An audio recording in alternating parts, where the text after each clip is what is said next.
नमस्कार। टीडीएम सफलता चैनल में आप सभी का स्वागत है। आज इस वीडियो के माध्यम से आप कक्षा 10 गणित विषय के दूसरे भाग में आज हम प्रश्नों को हल करेंगे, जिसके पहले भाग में आपने देखा कि प्रथम चैप्टर का नाम है वास्तविक संख्याएं। तो वास्तविक संख्याओं के अंतर्गत हमने प्राकृत संख्याएं, पूर्ण संख्याएं, पूर्णांक, परिमेय संख्याएं, अपरिमेय संख्याएं और हमने वास्तविक संख्याओं को पहले भाग में विस्तार से समझा। इसके बाद फिर हमने यूक्लिड विभाजन प्रमेयिका और यूक्लिड विभाजन एल्गोरिथ्म को हमने उदाहरण के साथ इसको विस्तार से समझा और आज हम इस वीडियो के दूसरे भाग में हम उदाहरण 1 को समझना प्रारंभ करते हैं। तो इसका पहला उदाहरण है 4052 और 12576 का HCF यूक्लिड विभाजन एल्गोरिथ्म का प्रयोग करके ज्ञात कीजिए। हमें दो संख्याएं दी गई हैं, 4052 और 12576। इसका हमें HCF निकालना है और किस विधि का प्रयोग करना है? यूक्लिड विभाजन एल्गोरिथ्म का प्रयोग करना है। तो बुक में किस तरीके से दिया गया है इसे हम देखते हैं। यहाँ पर हमें कुछ चरण दिए गए हैं, जिन चरणों की सहायता से यूक्लिड विभाजन प्रमेयिका का प्रयोग करके हम इन दोनों का HCF ज्ञात करेंगे। तो आप कॉपी में किस तरह से करेंगे आप इसको समझें। तो चलिए उदाहरण 1 का हम हल किस तरह से करेंगे।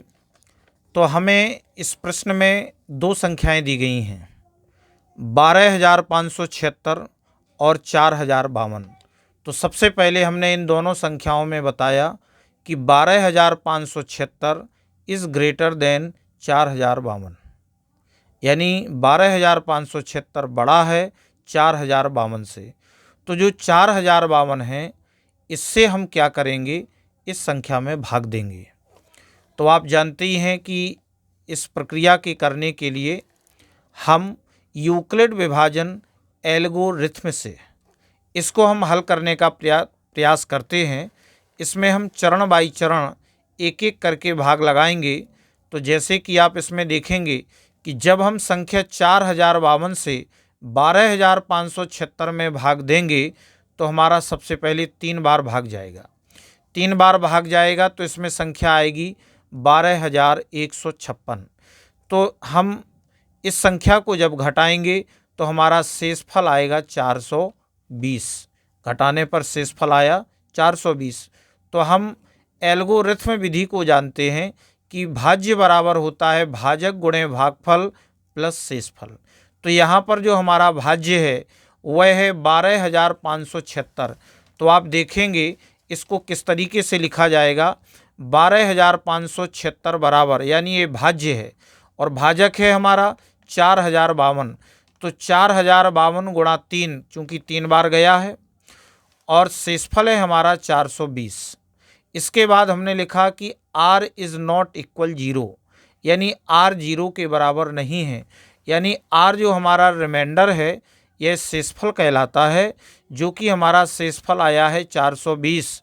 इसका अर्थ ये हुआ कि अभी हमारा शेषफल 0 नहीं है, और जब तक हमारा शेषफल 0 नहीं हो जाता है तब तक हम इस प्रक्रिया को आगे दोहराते रहेंगे।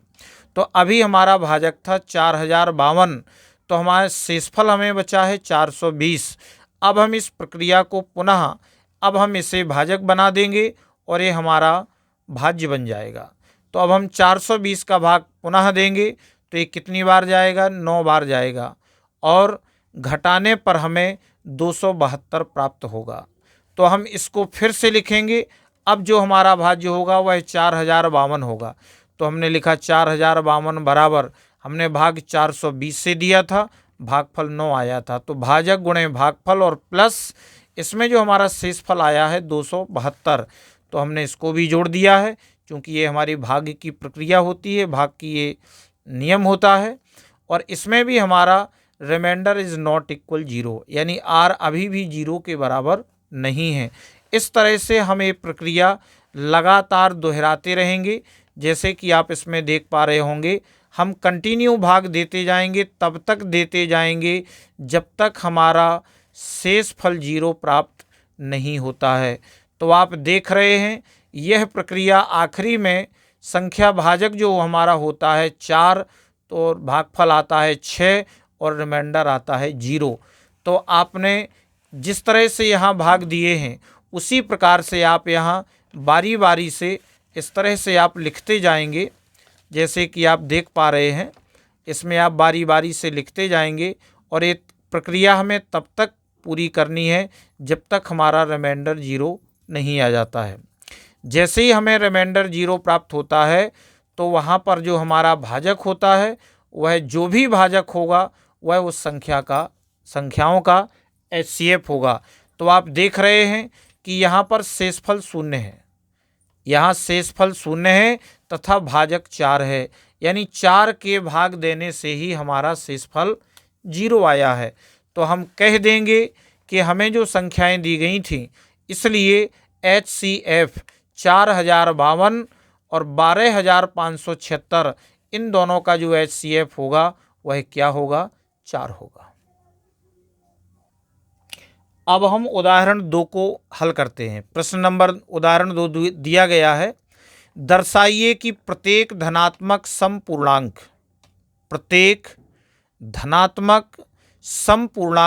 2q के रूप का होता है तथा प्रत्येक धनात्मक विषम पूर्णांक 2q + 1 के रूप का होता है, जहां q कोई पूर्णांक है।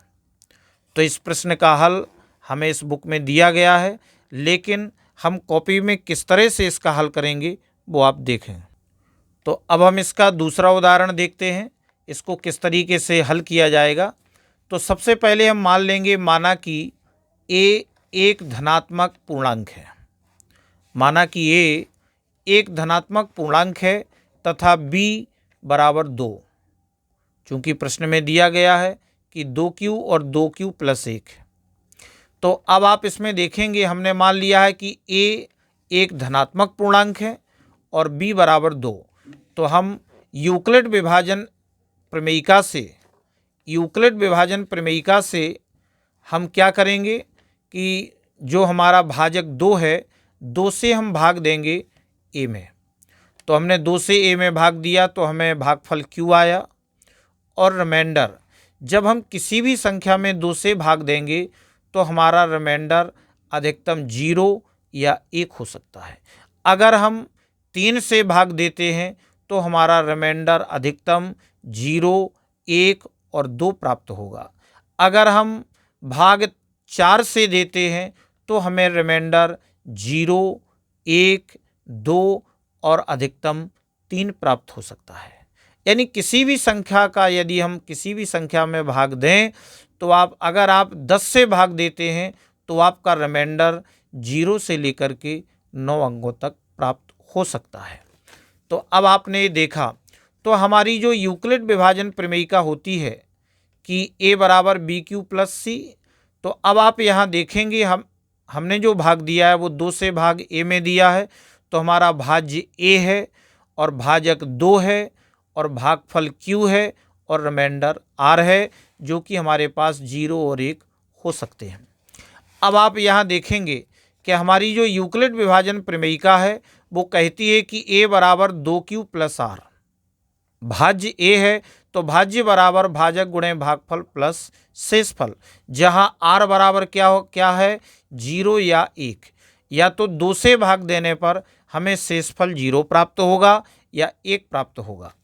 तो अब आप देखेंगे कि a के जो मान होंगे, इसलिए a के संभव मान यानी ए के क्या क्या मान हो सकते हैं। जब हम r बराबर 0 और 1 लिखेंगे, r की जगह 0 या 1 लिखेंगे तो हमें ए के कौन कौन से मान प्राप्त होंगे।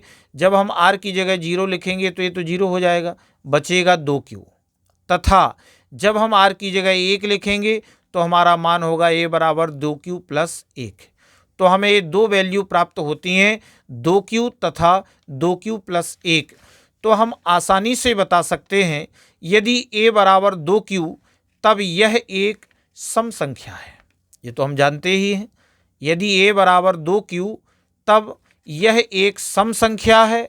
सम संख्या होगी क्योंकि यहाँ 2 एक गुणनखंड है, यहाँ पर 2 एक गुणनखंड है और हम साथ ही एक धनात्मक पूर्णांक या तो सम हो सकता है या विषम हो सकता है। एक धनात्मक पूर्णांक या तो सम हो सकता है या विषम हो सकता है, इसलिए कोई भी धनात्मक विषम पूर्णांक 2q प्लस 1 के रूप का होगा।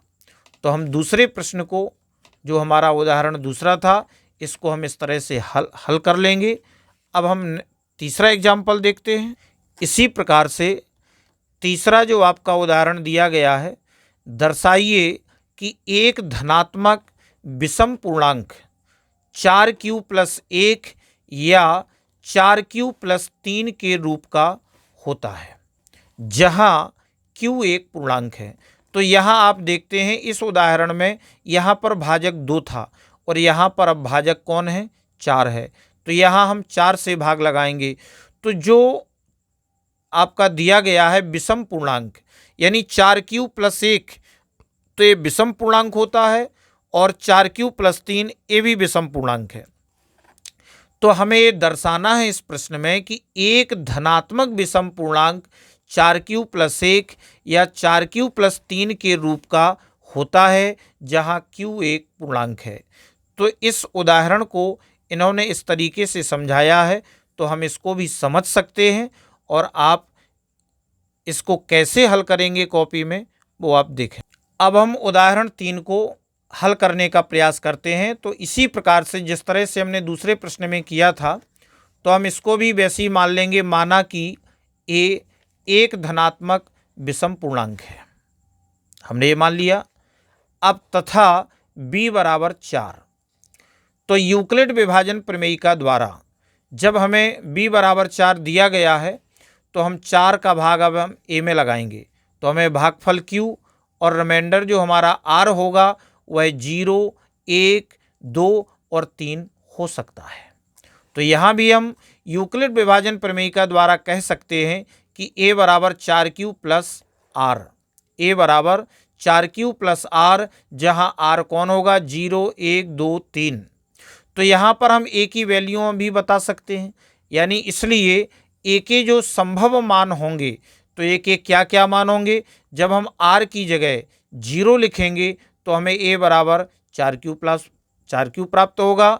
जब हम r की जगह 1 लिखेंगे तो हमें 4q प्लस 1 प्राप्त होगा। जब हम r की जगह यहाँ 2 मान रखेंगे तो हमें a बराबर 4q प्लस 2 प्राप्त होगा। और जब हम r का मान 3 रखेंगे तो हमें a बराबर 4q प्लस 3 प्राप्त होगा। तो हमें ये a के सभी संभव मान प्राप्त होते हैं। इसके बाद अब हम कह सकते हैं, चूंकि a जो हमने माना है ये धनात्मक विषम पूर्णांक है, तो हम यहाँ बता सकते हैं कि चूंकि a एक विषम पूर्णांक है, इसलिए यह 4q या 4q प्लस 2 के रूप का नहीं हो सकता, क्योंकि बात हम यहाँ विषम पूर्णांक की कर रहे हैं, जबकि हमें कुछ वैल्यू 4q या 4q प्लस 2 के रूप का नहीं हो सकता, क्योंकि दोनों 2 से विभाज्य हैं, क्योंकि इन दोनों में 2 के गुणनखंड आ रहे हैं, इसलिए ये विषम पूर्णांक नहीं हो सकते। लेकिन जो शेष वैल्यू बची है, इसलिए कोई भी धनात्मक विषम पूर्णांक 4q प्लस 1 या 4q प्लस 3 के रूप का होगा। तो हम इस तरीके से इस उदाहरण को सिद्ध कर देंगे, बता देंगे।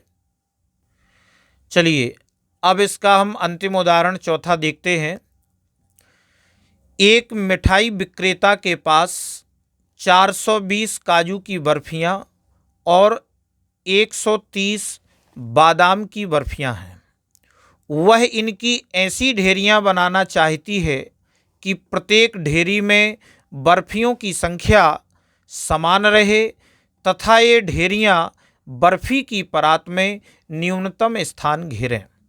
इस काम के लिए प्रत्येक ढेरी में कितनी बर्फियां रखी जा सकती हैं?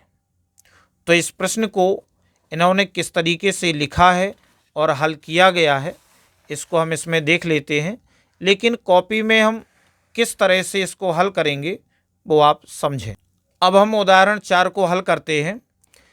तो इसमें सबसे पहले हम ये लिखेंगे कि प्रत्येक ढेरी में बर्फियों की संख्या जो होगी वह हमारा HCF 420 और 130 होगा।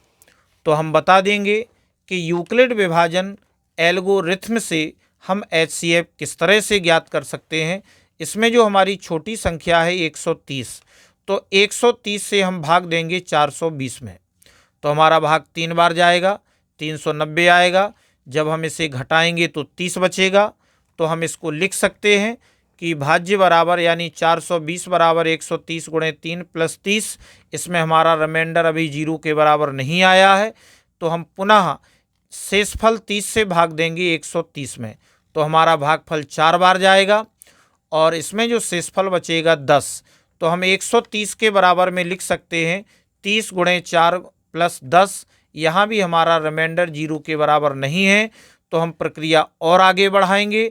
फिर हम 10 का भाग 30 में देंगे, 10 तिहाई 30, तो हमारा शेषफल क्या आता है? 0। तो 0 किसके भाग देने से आया? 10 के भाग देने से हमारा शेषफल 0 आया है। तो हम यहाँ बता देंगे कि भाज्य 30 बराबर 10 गुणे 30 प्लस 0, रिमाइंडर इज इक्वल 0, यानी शेषफल 0 के बराबर आ गया। तो भाग देने की प्रक्रिया समाप्त हुई। इसलिए HCF 420 130 बराबर 10। तो इन दोनों संख्याओं का जो HCF आया 10 आया, तो हम उत्तर में बता देंगे। अतः प्रत्येक ढेरी में बर्फियों की जो संख्या होगी वह क्या होगी? 10 होगी। इस तरह से आज के इस वीडियो में बस इतना ही। अगले वीडियो में हम प्रश्नावली के प्रश्नों को हल करेंगे। तब तक के लिए धन्यवाद।